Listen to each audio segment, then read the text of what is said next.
Shalom, selamat malam untuk kita semua umat-umat Tuhan yang terkasih dan yang diberkati oleh Tuhan kita Yesus Kristus. Senang rasanya pada malam hari ini kita boleh belajar bersama, belajar firman Tuhan melalui ringkasan pelajaran sekolah Sabat setiap harinya. Dan pada saat ini kita sudah tiba pada pelajaran yang ke-12 hari Minggu 13 Juni 2021 dengan judul pembahasan garis besarnya yaitu Perjanjian Iman. Kita akan melihat lebih dekat pelajaran hari Minggu, bayangan Kalvari.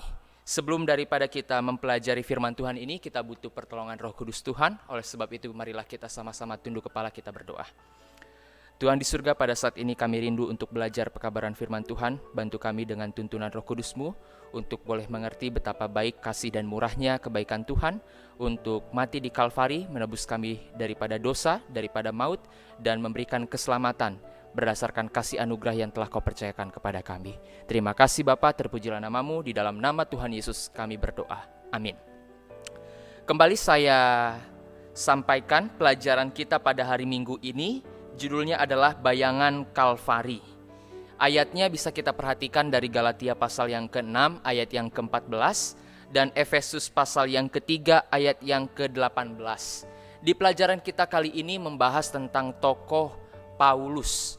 Paulus dulunya adalah seorang penganiaya umat Tuhan, penganiaya orang Kristen yang bernama Saulus. Tetapi setelah Tuhan menangkap dia, setelah Tuhan mengubah kehidupannya, dia memiliki nama gantinya yaitu Paulus. Dan di pelajaran kali ini kita bisa melihat bahwa Paulus tidak mau bermegah selain di dalam salib Yesus. Sebab apa? Sebab karena salib itulah yang telah menyelamatkan dan memanggil Paulus menjadi mitra kerja Allah.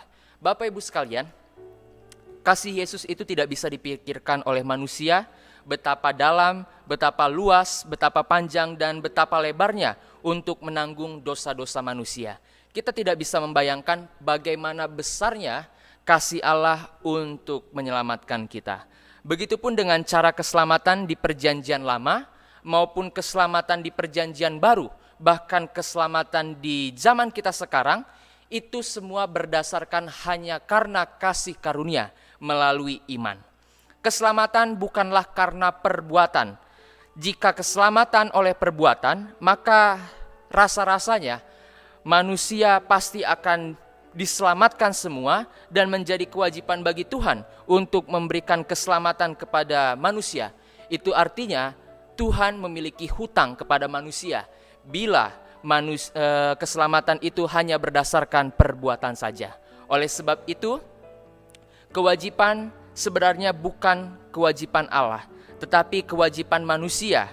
Mempunyai kewajiban, yaitu mereka harus mati karena sudah melanggar hukum. Kita kembali flashback kepada kisah Perjanjian Lama tentang kehidupan Adam dan Hawa. Bagaimana mereka memiliki persekutuan yang dekat dengan Tuhan, tetapi mereka memilih untuk mendurhaka, untuk melanggar perintah-perintah Tuhan, dan ada sebuah hukuman, yaitu kematian yang harus menjadi bagian manusia. Bapak Ibu sekalian, kita bersyukur karena Yesus telah membayar kewajiban yang seharusnya manusia bayar, yaitu maut atau kematian kekal. Jika manusia dapat mengerti lebih sempurna betapa besarnya pengorbanan yang dibuat Kristus di surga, yang mati demi manusia, maka rencana keselamatan akan dibesarkan dan perenungan akan Kalvari akan membangunkan simpati, kekudusan, dan perasaan yang hidup di dalam hati seseorang. Berbicara tentang pelajaran ini, kesombongan tidak dapat bertumbuh di dalam hati karena terus segar di dalam ingatan pemandangan salib.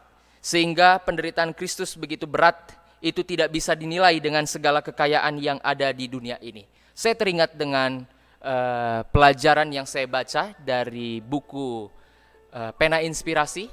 Nyonya Ellen G. White katakan bahkan nyawa malaikat sekalipun tidak bisa membayar daripada upah dosa. Oleh sebab itu kita bisa perhatikan betapa besarnya kasih Tuhan untuk menyelamatkan kita manusia yang berdosa. Kasih Kristus begitu besar, kasih Kristus begitu kuat, lebih daripada kematian. Bahkan harga kematian manusia telah dibayar oleh Kristus. Sebelum Kristus menyerahkan nyawanya, maka Kristus mengatakan, sudah selesai. Itu artinya pekerjaan penebusan sudah selesai dilakukan Kristus di kayu salib. Apa yang menjadi upah dosa, bagian maut yang harusnya kita terima, yang harusnya diterima oleh Adam dan Hawa juga, nenek moyang kita. Tetapi itu semua sudah dibayar dengan lunas adanya oleh kematian Yesus Kristus di atas kayu salib.